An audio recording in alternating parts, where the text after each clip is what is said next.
WINNDERE.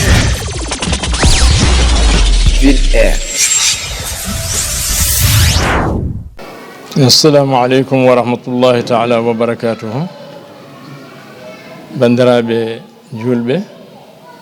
eɗen calmina jiyaɓe Allah ɓe fof, eɗen calmina dendagal hettotoɓe e dendagal yo ndaroɓe no potiri. Eɗen mbiya julɓe kala eɗen calmina salminanudo Allah yo rendidini en woni assalamu alaikum wa rahmatullahi ta'ala wa barakatuhu. Alhamdulillahi rabbil alamin. Alhamdulillahi nahmadu wa nasta'inu wa nastaghfiru wa na'udhu billahi ta'ala min shururi anfusina wa sayyiati a'malina. من يهدي الله فلا مضل له ومن يضلل فلا هادي له واشهد ان لا اله الا الله وحده لا شريك له واشهد ان محمدا عبده ورسوله اللهم صل وسلم وبارك على عبدك ورسولك محمد واله وصحبه ومن والاه. bandiraɓe julɓe, nani namdal ngal musidɗo meɗen o namdigal o wi wonde leydi meɗen ndi ko leydi julɓe. Yo Allah waɗ ɗum, yo Allah waɗ leydi ndi leydi julɓe. te ko ndi leydi julɓe ne inchallah ko ndi leydi julɓe, sababu nde hay goto haɓani meɗen yo en juul, hay goto haɓani men yo en koor, hay goto forsani en yo en janngu alqur'ana, hay goto forsani en yo en ndew yo ko wona Allah. ɗum noon leydi ndi ko leydi julɓe. Yo allahu lamɗo o tabitin leydi ndi wondi leydi julɓe. eɗen ñaago Allah subhanahu wa taala yo ndi noto inde mayri e leydi julɓe. eyyi mbiɗa holko waɗi yimɓe ɓe alhamdulillahi rabbil alamina walla leydi ndi Allah ne jarriboridi, eɓe jogui jarbi, ɓe juuldata, ɓe kordata. eyyi te enen fof wondude goto e meɗen kala wiyata ko rewi ko deftere Allah e sunna nelaɗo Allah sallllahu alayhi wa sallam. yo mbete ɗum ɗon ene tabiti walla ala ala. so tawino ene tabiti enen kala ndewɗen ko deftere Allah e sunna nelaɗo Allah Muhammad sallllahu alayhi wa alihi wa sallam, ko adi fof en jonodirat, mbasen ƴettude tan taƴetinde tan ɓeɗo so jii lewru tan lewru koye darima, ɓeɗo so jiyani lewru noon daroto tan ko galleji kaari en, walla lewru daroto tan ko galle kaari en. ala, lewru ndu daroto koye asaman, darake e galle bammum hay goto. lewru ndu koye asaman daroto ndu darake e galle bammum hay goto. nde darake leydi mana yaha joni hay goto, ndi darake mana yaha joni région hay goto, ndi darake e département hay goto. ala, lewru ndu ndu dari koye asaman. ƴeewata ndu kadi ko julɓe jogiiɓe yo jogiiɓe fimde, so tawi jiindu won dewal Allah ngal mbaɗata, walla so jiindu won dewal Allah ngal gonno jaltata hen, ceerta hen. eyyi hankkadi yamirore ali, ɗum woni darorɗe e mayirɗe. eyyi kono noon daiman paamen enen probléme meɗen wona probléme yiide lewru walla wasde yiide lewru. ala, enen probléme meɗen ko wonɓe mbiɗen tan ɓeɗo ko ɓeɗo tan poti yiide, nde wona goonga. heddiɓe so tawi jiyani ni, so tawi jiiɗe ɗe joni ɗumen tan hankkadi ne mana joni woni goonga. so jiyani jiiɗe ɗe jonani ɗumen wona goonga, hayso leydi ndi fof yi. eyyi ko ɗum woni probléme men. probléme galleji, probléme galleji wona probléme eyo lewru. ala, en garama probléme lewru, jogui probléme galleji. galleji ɗi foti jooɗotade ɓe jiidira. so ɓe jooɗodima tawa jonde ndene ɓe nawda hen woɓɓe ɓe gana kamɓe, nawda hen woɓɓe ɓe gana kamɓe, ɓayri wona kamɓe tan koɗe leydi he. e on saaha ɓe balla julɓe ɓe, ɓe balla miskineɓe Allah ɓe, ɓe ceerda ɗumen e bakkatuji ɗiɗi mawɗi. bakkat ala bakkat ɓurɗo mawnude e ñamde e ñalawma lewru korka. so tawi lewru darima ɓe jaaɓi, ɓeɗo jaɓani, ɓe jaɓani ɓe ene wayno ñaami e ñalawma lewru korka. ɗum noon on bakkat holi defiɗo ɗum? defi ɗum ko biyowo ko kanum jogui konngol walla goɗɗum ko ɓen ɗon defi ɗum. yo Allah yaafo en yaafo ɗumen. yo noon nene kadi horde ñalawma julde, ɗum nene kadi ko bakkat mawɗo. holko addata ɗum? addata ɗum ko wasde yonodirde addata ɗum ko wasde tinodirde addata ɗum ko min kono enen fof goto fof so tawi tellini kufni mum tellini daraja mum tellini manana ndi fof muɗum wi wonde ko julɓe dakkodiri fof mbaɗa hen e on saaha julɓe ɓe kamɓe ganduɗa ko ni yoɓe jonodir so julɗo goto yi Kolda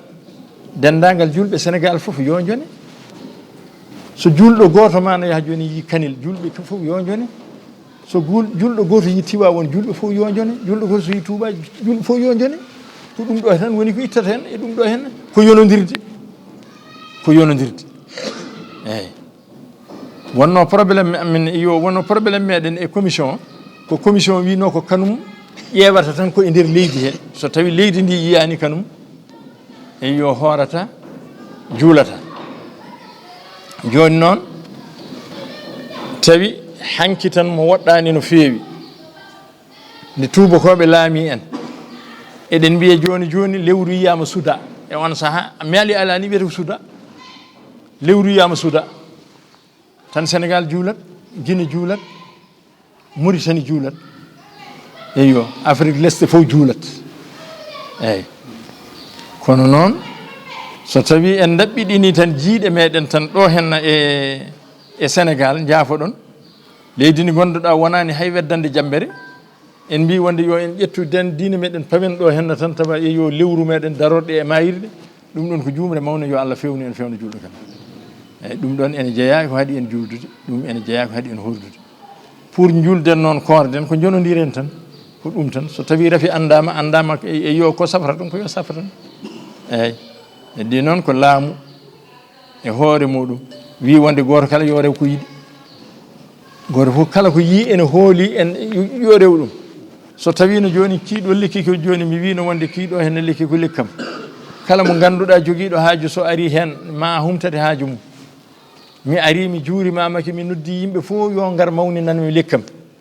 so tawi hande mi heeɓi dental janggo mi heeɓi dental tan ɓaawo janggo so tawi mana haajuni mi noddi gouvernement waɗa délégation muɗum ara wiya wonde Allah yo ñagor min likki maɗa ke yo Allah mana haajuni mbaɗɗo jaam goɗɗum ala hen ko hono ni tan ko heddi ko fof ko ni tan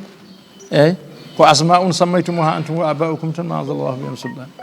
ko geɗe tan ɗe ganduɗa ɗe innuɗen enen taniraɓe meɗen kono Allah mana haajuni jippinani hen hujja yo en tumno hen Allah wi en wonde wala qad kana lakum fi rasulillahi uswatun hasana oɗon jogui en elaɗo Allah sallallahu alayhi wa sallam ñemtinirgel jongal liman kana yarju llahu l yawmal akhir on mo ganduɗa ne jurti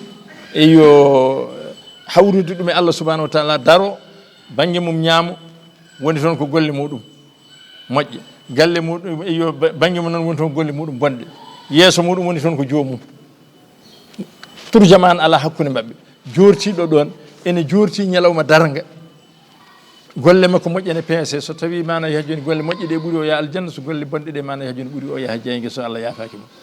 eyyi jortiɗo ɗum ñemtinta ko nelaɗo Allah sallllahu alayhi wa alihi wa sallam to jomiraɗo subahanahu wa taala wi en fala wa rabbika la yuminuna hatta yuhakkimuka fima shajara baynahum mi wondiri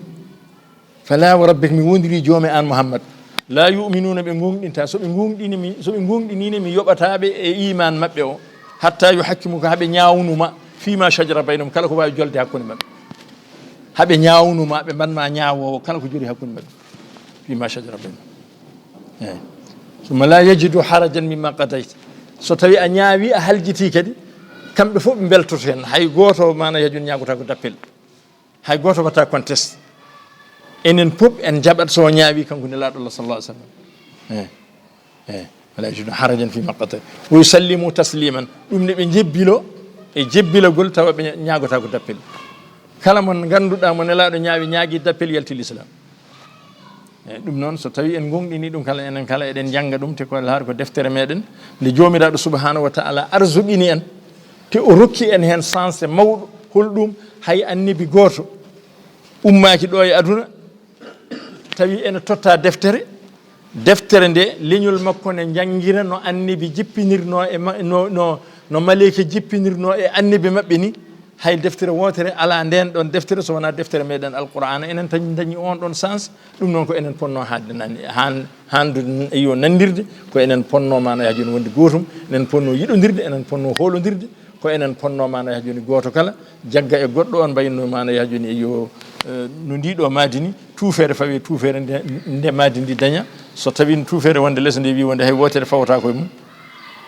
wonde dow nde so wino min mi fawta koye hay goto e on saaha bâtiment dañatake ɗum noon enen goto e meɗen kala mbayenno mana hajude maadi ndi ni jiiden yumma e baaba innamal mu'minuna ikhwa julɓe kono men jiidi yumma e baaba faslihu bayna akhawaykum moƴƴine hakkude musidagal moɗon eyyi ɗum ɗon woni ko Allah newnano enen